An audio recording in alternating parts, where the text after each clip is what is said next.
melakukan apa pengenalan ya kan. Oh siap Ustaz. Kemudian sampai datang ke rumah orang tuanya, tapi nggak ada yang jadi.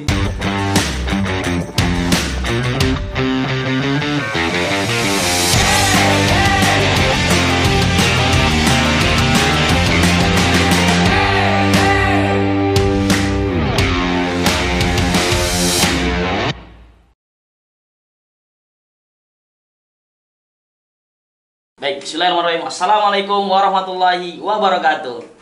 Baik, pemirsa PKS TV dimanapun berada, kali ini kita punya program yaitu Ahoy Medan. Jadi ini salah satu program yang digagas oleh PKS TV Medan. Dan ini khususnya pada tema hari ini kita akan membahas topik salah satu biografi dari salah satu ulama ataupun politikus sebenarnya, politikus juga, yaitu bernama narasumber kita pada hari ini yaitu Ustadz Salman Al-Farizi. Baik, udah bersama kita Ustadz Salman Al-Farizi. Apa kabar Ustadz? Alhamdulillah. Baik. Jadi Ustadz Salman Al-Farizi juga salah satu juga diamanahkan sebagai wakil ketua DPRD saya, dan di pimpinan juga di pucuk partai PKS PLT PKS ketua PKS Medan ya saya. Alhamdulillah saya. Baik, ini kita akan nanti berbincang-bincang tentang Ustadz bagaimana biografi. Setiap orang punya masa, setiap orang juga punya bagaimana jenjang-jenjang dia berproses sampai sekarang ini. Nanti ini akan kita kupas tuntas bersama Ustadz Salman Al-Farizi di Ahoy Medan.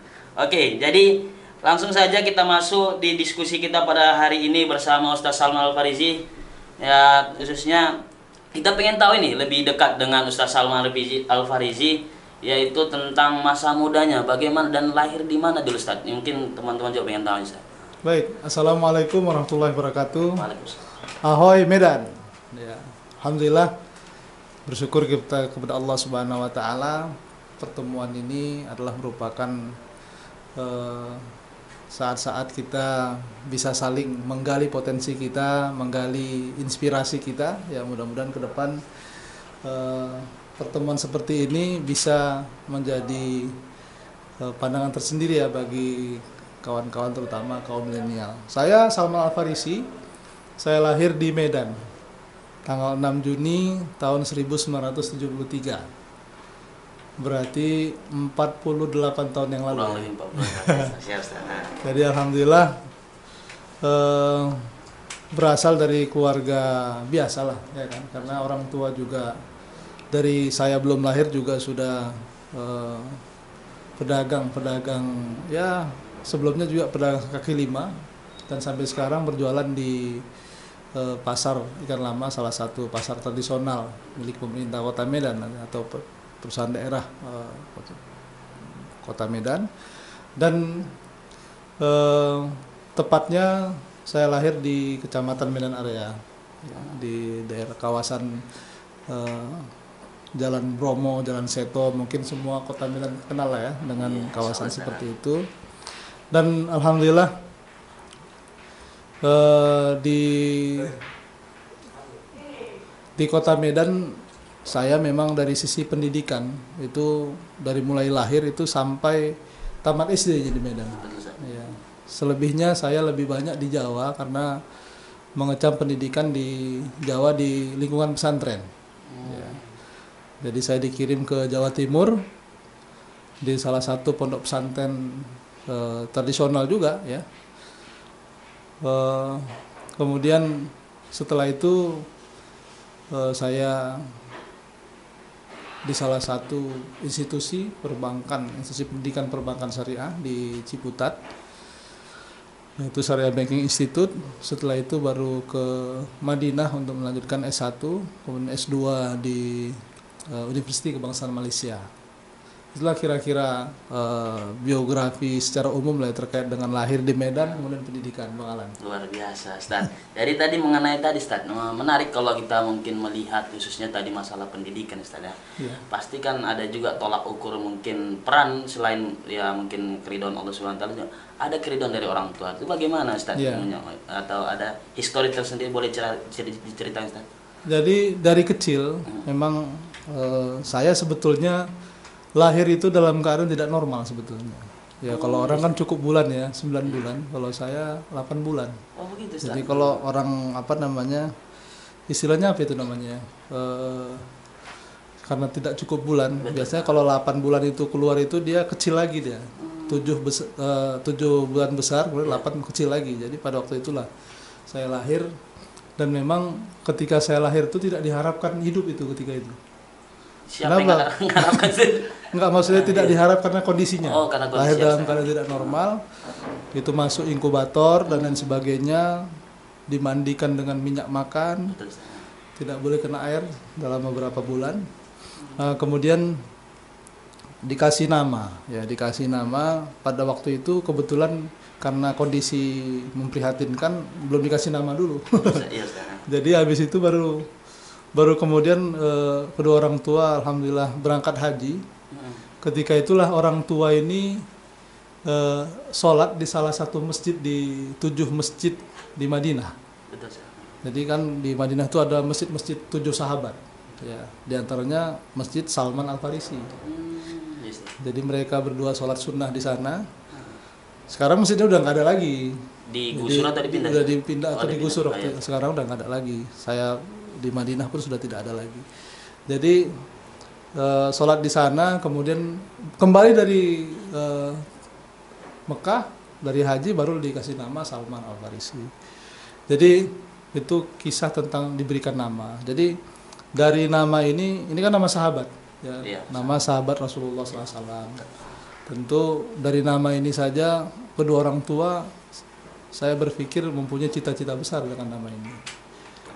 Jadi yang luar biasa itu kedua orang tua itu asalkan berbicara dengan siapapun tentang saya, dia mengatakan ini nanti kalau sudah besar akan jadi ustadz katanya. Ya, jadi ustadz katanya. Jadi dari sisi pakaian orang tua itu dari saya kecil itu hampir tidak pernah membelikan celana pendek. Selalu celana panjang. Oh, Masya Allah. Karena ini sejak kecil ya, sejak kecil sudah. Ya, asalkan jumpa sama siapapun, beliau pasti mengatakan nanti sudah besar jadi ustaz.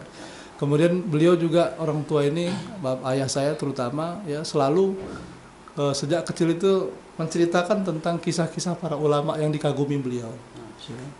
Apalagi kalau ada ustadz-ustadz kita yang pulang dari Timur Tengah, beliau begitu bangga menceritakan orang-orang tersebut dan sangat berharap sekali saya mengikuti jejak langkah mereka. Dan alhamdulillah ya kalau sekarang dengan kondisi saya sekarang, alhamdulillah orang manggil saya ustadz ya. Jadi berdasarkan itu, karena ustadz ini kan bukan gelar akademis ya. Kalau gelar akademis itu kan sarjana, ya kan, master, doktor, itu kan gelar akademis. Tapi kalau ustadz tidak ada gelar akademis, yang mengakuinya tentu masyarakat ya. Alhamdulillah kalau dilihat dari situ mungkin bisa dikatakan cita-cita orang tua saya terpenuhi insya Allah. Alhamdulillah, Masya Allah, luar biasa. Ini menarik nih dari penyampaiannya yang sampai Ustaz Salman Al-Farisi tentang ya memang orang tua tadi yang menginginkan Ustaz juga seperti bagaimana mestinya jadi Ustaz ya Ustaz. Jadi ini terutama ini Ustaz, cerita tentang pedagang tadi. Ada nggak sedikit cerita tentang pedagang, tentang orang tua tadi?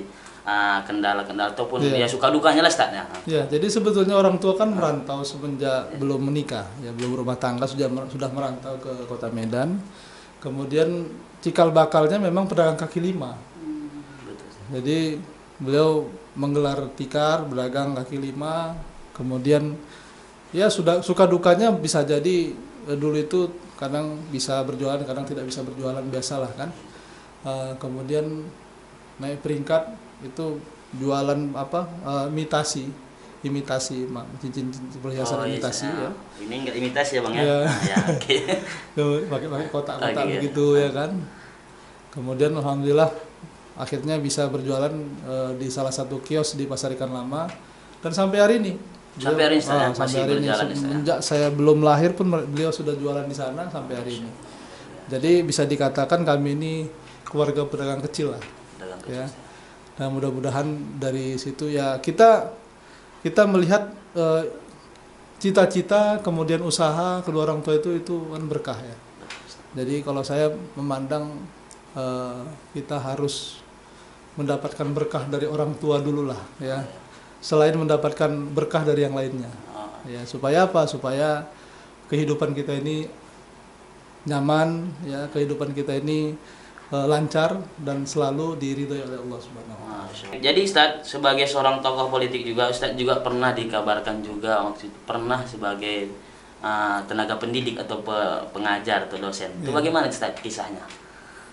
Ya, sebetulnya kan terkait dengan background pendidikan. Betul, Ustaz. Jadi dari jenjang pendidikan yang saya tempuh, suasana kehidupan yang paling berkesan itu ketika dianugerahkan oleh Allah Subhanahu wa taala untuk bisa mengecap pendidikan di Madinah Al-Munawwarah di Saudi, ya.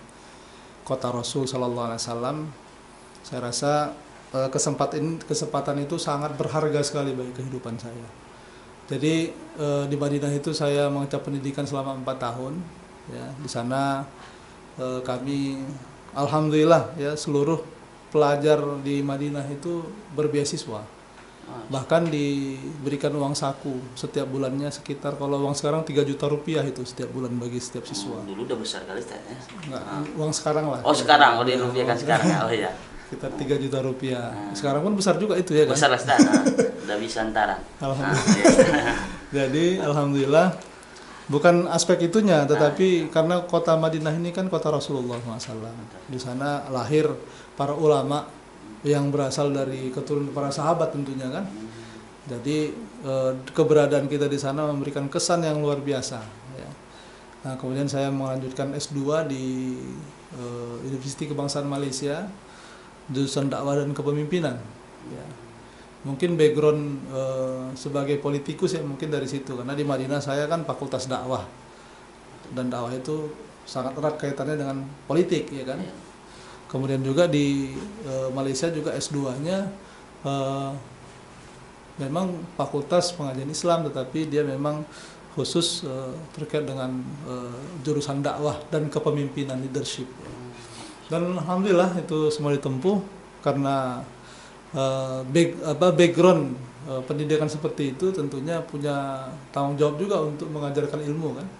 Jadi kebetulan di Universitas Muhammadiyah Sumatera Utara bekerja sama dengan salah satu yayasan dari Timur Tengah untuk mendirikan sebuah atau mendirikan ataupun melaksanakan program pendidikan bahasa Arab dan pelajaran-pelajaran Islam, ya, yang disebut dengan Ma'had Abu Ubaidah bin Jarrah. Jadi di situ saya mengajar dari tahun 2005 ya sampai 2009, ya. Nah, seperti itulah kira-kira. Luar biasa, Ustaz. Kita tadi sedikit tadi kan yang penyampaian khususnya tentang mengajar lah saya sebagai dosen juga. Namun tadi pernah sempat saya dengar juga Ustaz punya pernah sedikit cerita tentang biografi tentang bermain gitar atau orkestra lainnya pernah Ustaz di masa jadi selama saya di pesantren iya, saya sangat senang mengikuti program-program atau kegiatan ekstrakurikuler. Oh gitu ya. Karena di pesantren ini kan luar biasa ini. Yes, ya. Selain kita juga ditempa untuk mendalami seni bahasa Arab dan bahasa Inggris misalkan, tetapi juga di pesantren ada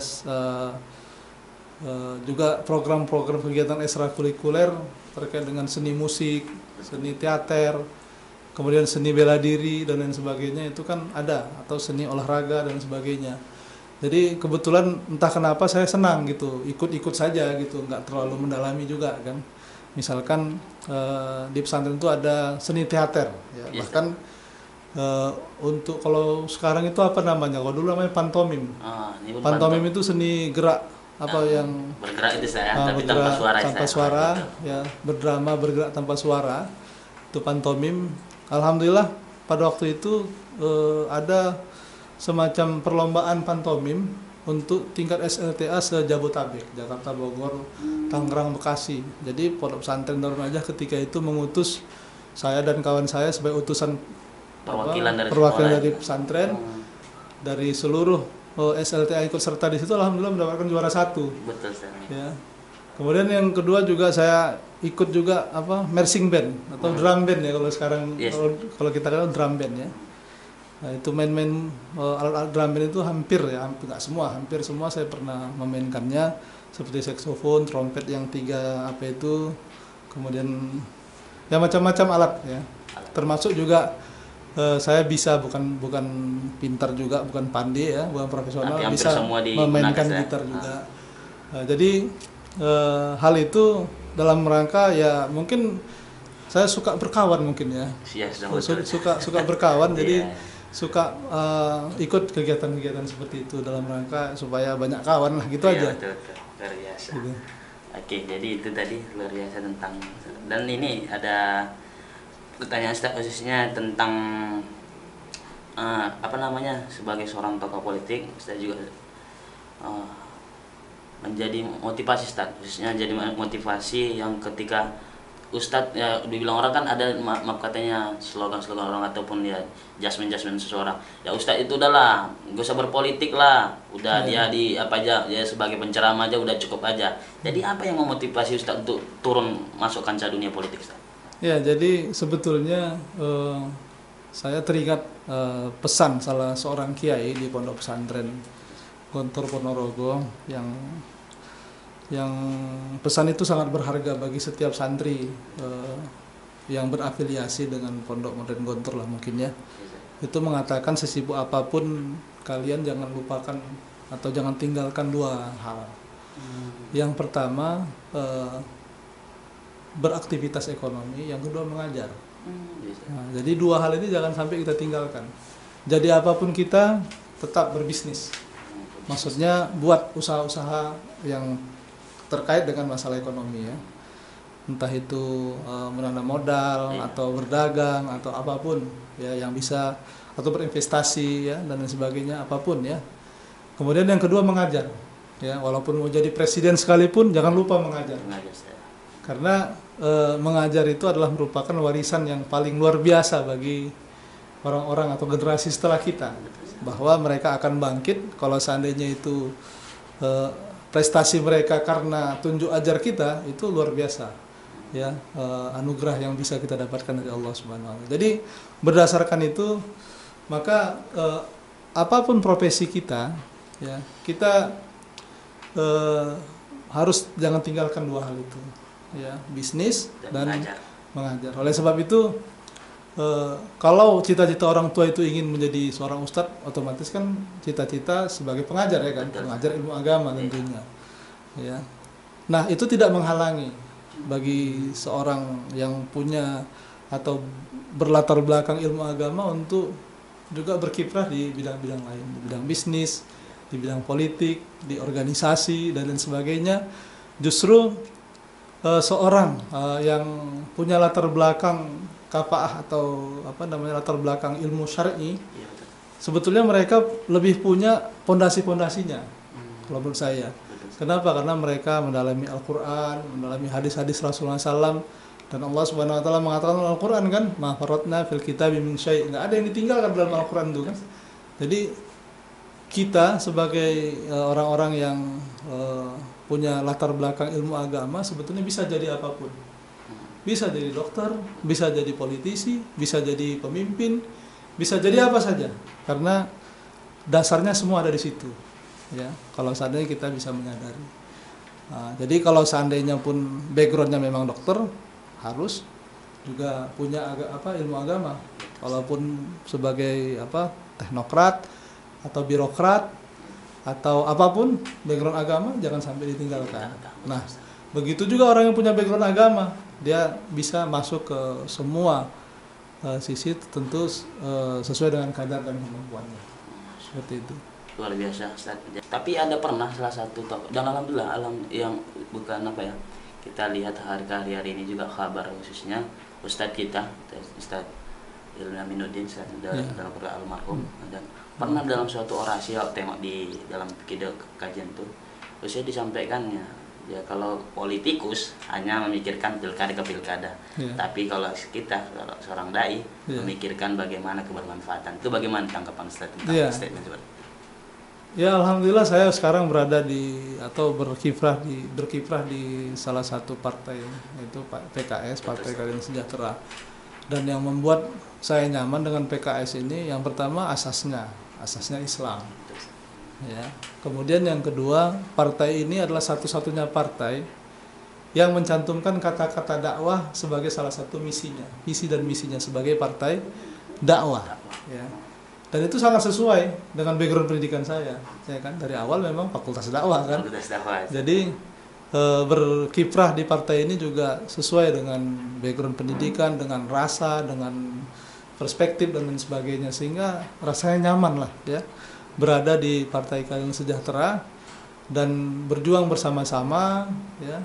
Dan mudah-mudahan ya yang kita harapkan kita diberikan jalan keluar lah ya bagi setiap apa yang kita hadapi baik masa kini maupun di masa yang akan datang. Masya Allah, luar biasa. Siap, Ustaz. Jadi ini agak apa tadi kan udah menyangkut dengan politik khususnya ataupun apa namanya tentang apalah tentang tapi ini agak sedikit fun satu lagi Ustaz tentang masalah kalau kan mungkin kawan-kawan yang masih jomblo atau apa kan masalah ya kisah hati apa namanya kisah cinta lah dulu perjalanan Ustaz. Bagaimana motivasi kita seorang pemuda yang saat ini mungkin ada yang terjebak dengan kondisi yang saat ini yang modern terlalu yang ada yang pacaran ada yang lain-lain itu bagaimana Ustaz memandangnya?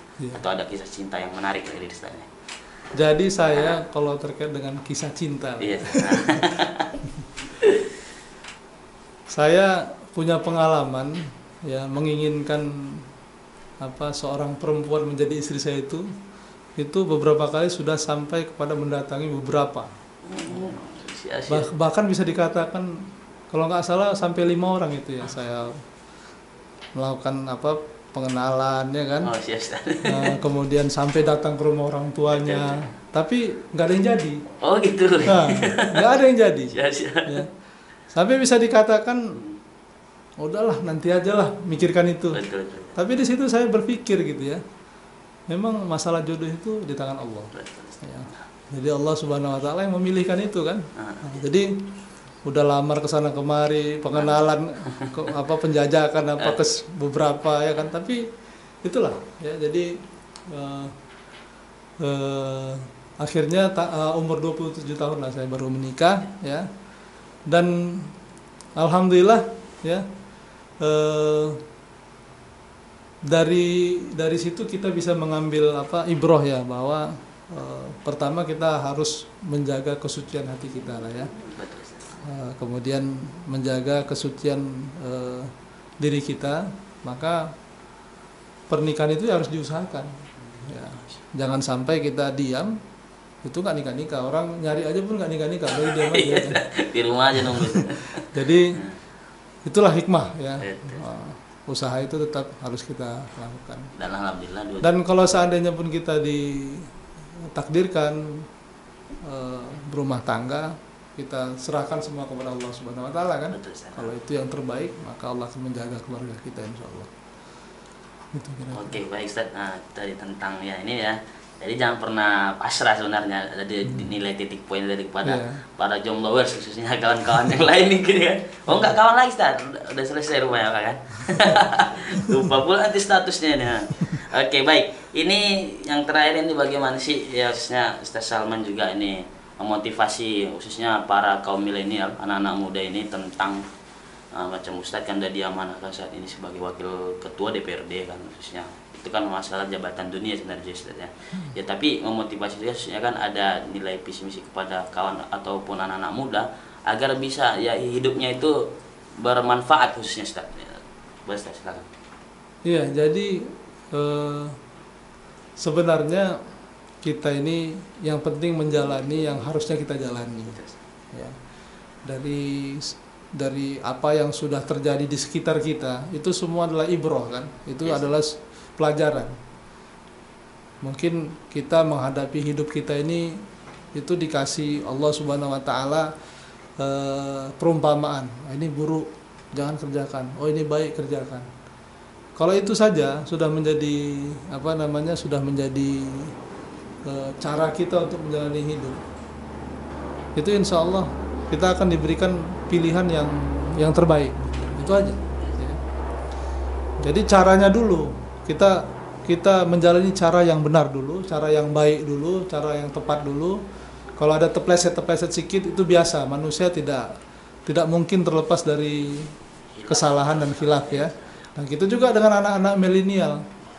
Ya, anak-anak milenial atau anak-anak muda, anak-anak remaja, ya, adik-adik tentunya akan menjalani hidup. Ya, kami juga seumuran saya ini pernah juga menjalani usia yang sama, ya kan?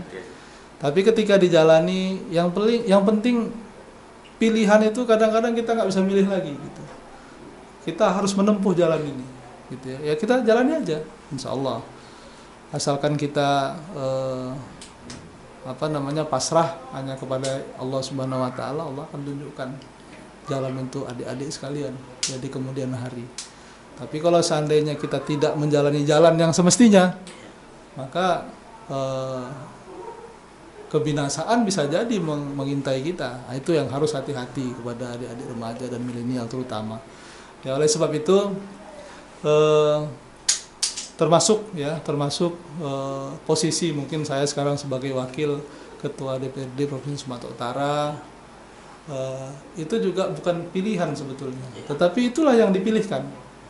Ya, kita jalani aja. Jadi nggak bisa kita memaksakan. Kita harus kemari, bisa nggak dapat, atau kita nggak maksa, terpaksa harus ke sana. Jadi hal-hal tersebut yang penting bagi kita usaha ya untuk mengatakan dan melakukan yang terbaik. Insya Allah nanti adik-adik semua akan memberikan kontribusi yang besar nanti di masa yang akan datang. Insya Allah. Masya Allah. Ya Ustaz, ini tadi mengenai tadi tentang tentang pilihan tadi ya. Jadi ini apalagi dari PKS sendiri sudah mengusulkan nama Ustaz sendiri dan sebagai balon lah bahasanya Ustaz. Ya. Jadi kalau Ustaz harapannya khususnya dari Ustaz sendiri, harapannya apa sih yang mau kita benahi di Kota Medan? Ya, jadi kalau terkait dengan apa yang saya sampaikan tadi, terkait dengan bakal calon wali kota misalkan, saya juga menempatkan diri saya juga tidak punya pilihan. Kalau memang sudah diarahkan ke sana, saya ya bagaimana lagi? Ya. Jadi pilihan tidak pada kita kadang-kadang hidup ini. Ya. Oleh sebab itu kita ikuti saja kira-kira seperti apa. Dan terkait dengan apa harapan kita dengan Kota Medan. Ya, Kota Medan ini kan kota bersejarah. Sudah 430 tahun kota ini berdiri atau ada, ya. Artinya umurnya melebihi umur kemerdekaan Indonesia, ya, Kota Medan ini. Tentunya kota ini juga kota yang semestinya menjadi kota yang religius, menjadi kota yang modern, sekaligus berkebudayaan kan. Kenapa? Karena ini kan tanah Melayu ini Kota Medan ini. Ya. Oleh sebab itu budaya-budaya Melayu ini merupakan ikon di Kota Medan ini harus kita lestarikan, kita maksimalkan sehingga kemelayuan Kota Medan ini harus nampak ketika orang ada di kota ini. Baik itu budaya sosialnya, budaya ekonominya, budaya politiknya, dan budaya yang lainnya. Ya. Dan kita sangat merasakan Kota Medan ini menjadi kota, ya kalau pemerintah sekarang Medan rumah kita, ya memang betul ini rumah kita, nggak ada lagi yang lain rumah kita. Ya. Kemudian harapan kita tentang Kota Medan yang pertama tadi religius, kemudian yang kedua menjadi kota yang modern, artinya setara dengan kota-kota besar di dunia, ya. Terkait dengan hak-hak warganya itu setara dengan kota-kota dunia, ya. Artinya ketika orang-orang datang ke Kota Medan ini melihat kehidupan bersosial, kehidupan berekonomi di Kota Medan ini begitu mengesankan bagi masyarakat yang bertandang ke Kota Medan, itu kita harapkan. Oleh sebab itu kita harap Kota Medan menjadi kota yang nyaman dan semua yang berada di Kota Medan ini bahagia. Bahagia warganya. Gimana caranya? Ya kan? Ya kita buat ya kota ini menjadi kota yang nyaman. Kemudian targetnya apa? Indeks kebahagiaannya itu betul-betul naik terus. Itu kira-kira. Luar biasa. Ini bincang-bincang kita tadi khususnya diskusi tentang biografi Ustaz Salman juga ya. Sebagai wakil, dia manahkan sebagai wakil ketua DPRD Provinsi Sumatera Utara. Dan khususnya di akhir acara ini Ustaz, ada sedikit games nih Ustaz. Mungkin ada 8 pertanyaan kurang lebih di akhir acara ini. Ini dengan konteksnya dijawab Ustaz. Dia pilih salah satu. Ketika saya langsung menyebutkan apanya, kata-katanya, pertanyaannya, langsung Ustadz pilih salah satunya. Siap Ustadz? Dikerjain saya nih. Oke, kita akan mulai. Oke, yang pertama, Bika Ambon atau Teri Medan Ustadz? Teri Medan. Medan Kota atau Medan Tembung? Medan Kota. Kota, oke. Wali Kota atau DPR Sumut? DPR Sumut. Oke, yang selanjutnya, sepeda atau gitar? Sepeda. Sepeda. Dibenci tapi jujur atau berbohong tapi disukai? Dibenci tapi jujur. Mas. Iya. Jadi ustadz atau jadi wali kota? Jadi ustaz. TST atau kopi? Kopi. Kopi. Iya. Demokrat atau PAN?